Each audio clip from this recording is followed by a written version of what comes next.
최근 몇 년간 증권가의 구조조정 바람이 거세게 몰아쳤는데요. 오는 3월부터 비대면 금융거래가 가능해지고 핀테크 기술이 본격적으로 적용되면서 증권사 직원의 감원은 더 확산될 전망입니다. 유난히 따뜻한 겨울 탓에 여의도 증권가에 부는 구조조정 칼바람이 더욱 차갑게 느껴지는데요. 오늘은 증권가 구조조정 이야기 보도국 정훈규 기자와 이야기 나눠보겠습니다. 안녕하세요. 네, 안녕하십니까?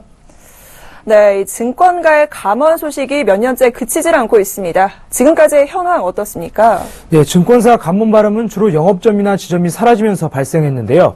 지난 2011년 말부터 지난해 말까지 4년 동안 전국에서 600개가 넘는 증권사 지점이 문을 닫았습니다. 이는 곧 인력 감축으로 이어졌고 같은 기간 국내 증권사 직원은 8,000명 가까이 줄어들었습니다. 네, 8,000명이면 신한은행이나 우리은행 직원의 절반 정도가 되는 엄청난 수치인데요. 그렇다면 이렇게 증권사들이 지점이 문을 닫고 또 이 직원 수를 줄이는 이유는 어디에 있습니까? 네, 이른바 핀테크로 대표되는 기술과 금융의 융합이 빠른 속도로 진행되면서 전통적인 방식의 대면 거래가 줄어들고 있는 것이 핵심적인 원인입니다. 영업점을 찾아가거나 전화를 걸어 증권사 직원을 통해 주식을 거래하는 방식이 빠르게 사라지면서 부가가치를 내지 못하는 지점과 인력에 대한 조정이 필요해진 것입니다. 이미 스마트폰과 같은 무선 단말기를 통한 거래는 일반화되고 있는 반면에 영업점의 단말기와 ARS 등 유선 단말기를 통한 거래는 빠른 속도로 줄고 있습니다. 유가증권 시장에서 영업 단말기를 통한 거래 비중은 2014년 47% 수준이었는데 지난해에는 39%로 감소했습니다. 코스닥 시장의 영업 단말기 거래 비중은 지난해 16% 수준에 그쳤고 유선 단말 거래 비중은 0.38%에 불과했습니다.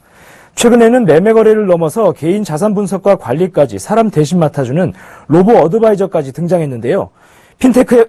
핀테크의 발전이 증권사들의 지점 축소를 가속화하고 있는 셈입니다.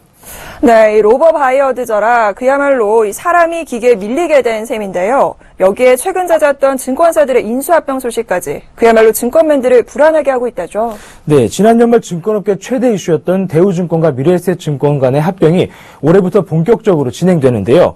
대우증권 직원들 사이에서는 미래에셋증권과의 합병이 결정되고 난 후에 미래에 대한 불안감이 팽배해진 상황입니다. 지난 연말 대우증권 매각 본입차를 앞두고 노조가 국민은행의 인수를 적극 지지하고 나섰던 것도 같은 증권사에 흡수될 경우 많은 직원들이 나가게 될 것이라는 불안감 때문이었습니다.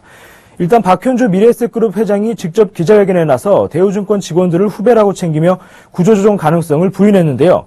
업계에서는 여전히 박 회장의 말이 고지고대로 지켜지기 어려울 것이라는 시각이 많습니다. 그동안 증권사 간 합병에는 구조조정이 뒤따른 전례가 많았기 때문인데요. 프루덴셜 증권과 하나증권이 합병한 하나투자증권은 2013년 말 350여 명의 희망퇴직을 받았습니다. 작년에도 메리츠 종금증권으로 피인수된 IM투자증권이 희망퇴직을 통해 40여 명을 내보냈고 NH투자증권은 옛 우리투자증권과 NH농협증권 간 합병 과정에서 모두 600여 명의 희망퇴직을 받은 바 있습니다.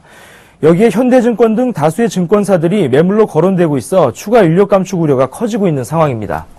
네, 증권맨들이 길을 좀 펴려면 업황이라도 좋아야 할 텐데요.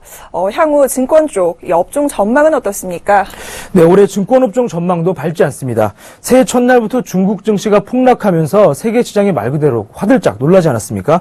이처럼 중국에 대한 불안감과 미국 금리 인상 등 글로벌 악재와 국내 경기 부진 등이 올해 내내 증시를 짓누를 것으로 예상됩니다.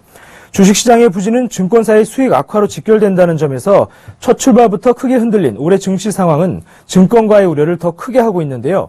시황이 부진했던 지난해 3분기 국내 56개 증권사의 단기 순이익이 전분기보다 38%나 급감했던 점을 감안하면 올해 증권가의 긴장감은 더욱 높아질 수밖에 없는 상황입니다. 네, 오늘 말씀 잘 들었습니다. 지금까지 보도국 정훈규 기자와 함께했습니다. 고맙습니다. 네, 감사합니다.